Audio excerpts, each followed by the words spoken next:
দোষর। এই যে দেখেন, আর আমার সাথে যত ঘটনা ঘটে সব আওয়ামী লীগ সরকার ক্ষমতা থাকতেই।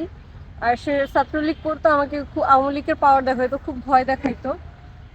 তার আরো কিছু এভিডেন্স আছে ছাত্রলীগের। ছিলেন দর্শক মন্ডলী ফ্যাসিস্ট সরকারের দোষর, অর্থাৎ ছাত্রলীগের সদস্য। আরো কিছু দেখাতে চান? এই যে দেখেন, ময়মনসিংহ মুক্তাগাছার আন্দোলনে যে সে ছিল 5ই আগস্টের, আমি হচ্ছে তার ছবিটা মার্ক করে দিছি এখানে। এই আন্দোলনেও সে ছিল। দর্শক মন্ডলী, একে যদি আপনারা দেখে থাকেন তাহলে অবশ্যই জাতি হিসেবে এই বোনটির বোন অথবা ভাই অথবা বাবা হিসেবে তাকে একটি প্রশ্নই রাখবেন, সে আর কত মেয়ের জীবন নষ্ট করবে, কত মেয়ের সাথে এই পৈশাচিকতা করবে, কত মেয়ের সাথে এই কুৎসিত খেলায় লিপ্ত হবে। আচ্ছা আপু, সে কি শুধু আপনি ছাড়া আরো কোনো মেয়ের জীবন নষ্ট করেছে? হ্যাঁ, আমার কাছে তার নোংরা কিছু ভিডিও আছে মেয়েদের সাথে সে ইমোতে মেসেঞ্জারে কথা বলে স্ক্রিন রেকর্ড করে মেয়েদেরকে বলে সে আনম্যারিড, তার মা নাই, তার বাবা তাকে খুব টর্চার করে, এই ধরনের কথাবার্তা বলে স্ক্রিন রেকর্ড করে নোংরা ভিডিও করে মেয়েদেরকে ব্ল্যাকমেল করে মোটামুটি টাকা হাতায় নেয়। এর মধ্যে একটা মেয়ে স্বাক্ষর দিছিল কিছুদিন আগে, সালমা নাম, দেশের বাড়ি নোয়াখালী। মেয়েটার কাছ থেকে অনেক টাকা হাতায় নেয়। সেই মেয়েটার নোংরা ভিডিও দেন ভয়েস রেকর্ড সবকিছুই আমার কাছে আছে। যে আমার হাজব্যান্ড ভিডিও কলের এই পারে আর মেয়েটা ওই পারে, এইভাবে স্ক্রিন রেকর্ড করে মেয়েটাকে ব্ল্যাকমেল করে অনেক টাকা নেয়। তারপর হচ্ছে বৃষ্টি আক্তার, মিম আক্তার, এরকম অনেক মেয়েদের সাথে সেই করছে। আমার কাছে সবকিছু, এই যে তার ডকুমেন্টস আমার কাছে হচ্ছে সবকিছুই প্রমাণ আছে।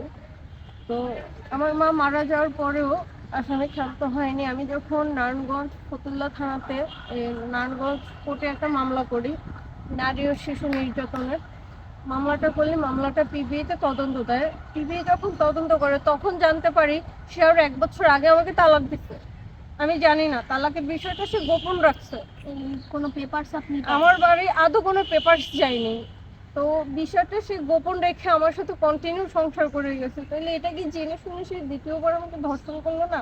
সে যদি তালাক দিয়ে থাকে সে তো আমাকে বলবে যে আমি তোমাকে তালাক দিচ্ছি, বা তোমার সাথে আমার সংসার করা সম্ভব না, বা আমার গার্জিয়ান আছে, তার গার্জিয়ান আছে, গার্জিয়ানদের সাথে কথা বলবে, গার্জিয়ানরা যা ভালো মনে করে তাই করবে। কিন্তু না, এই কাজটা তার বাবা, তার বোন পিঙ্কি, তাকে কোর্টে নিয়ে গিয়ে তার বোন জামাই ফরহাদ তাকে দিয়ে এই কাজটা করেছে। আমার কাছে এসব প্রমাণ আছে যে তার বোন, এই যে দেখেন এইখানে লিখছে যে আমাকে সে ছেড়ে সে চলে যাওয়ার পর আমাকে তালাক দেওয়ার পর যদি আমি কোনো ঝামেলা করি তো তার শ্বশুরবাড়ি নোয়াখালীতে গিয়ে সে যেন পলায় থাকে। এই হচ্ছে তার বোন আর বোনের জামার সাথে যে ইমোতে কনভারসেশন, হ্যাঁ সেগুলা আমি সব রেখে দিয়েছি। তার বোন। আচ্ছা আপনি কি আইনত আরো কোনো অ্যাকশন তার ব্যাপারে নিতে চান?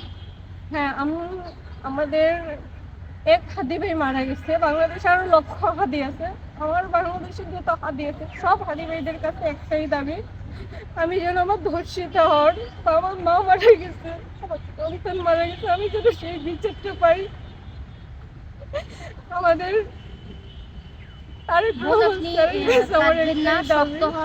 আপনাকে আরো অনেক দূর এগিয়ে যেতে হবে। আমরা জানতে চাই আপনার আরো কি কি কাহিনী আছে, বলুন। আমাকে তালাক দেওয়ার পরও আসামি ক্ষান্ত হয়নি। আমার যখন মামলা চলমান, এর মধ্যে আমাকে এক এসআইকে দিয়ে কল দেওয়ার যে আমার সাথে ওরা মিউচুয়াল করে নিবে, আমি যেন আসি। আমি নারায়ণগঞ্জ ফতুল্লা থেকে দেন আমি ওদের তল্লা মডেল গার্মেন্টস, আমার ভাই যে গার্মেন্টসে জব করে, আমাকে সেই গার্মেন্টসে নিয়ে যাওয়া হয়। সেই গার্মেন্টসে গেলে গার্মেন্টসের যে ম্যানেজার তল্লা মনির, উনি তো আমার কোনো কথাই শোনেনি, আমাকে কোনো কথা বলার কোনো চান্সই দেয়নি। উনি আমাকে খুব উচ্ছৃঙ্খল ভাষায় গালিগালাজ করে ওইখানেও আমাকে ধর্ষণের ট্রাই করে, না পেরে আমাকে মেরে ফেলার ট্রাই করে। আমি যেভাবেই হোক ওইখান থেকে নিজেকে সেভ করে আমি কোনোভাবে নিয়ে পালায় চলে আসছি।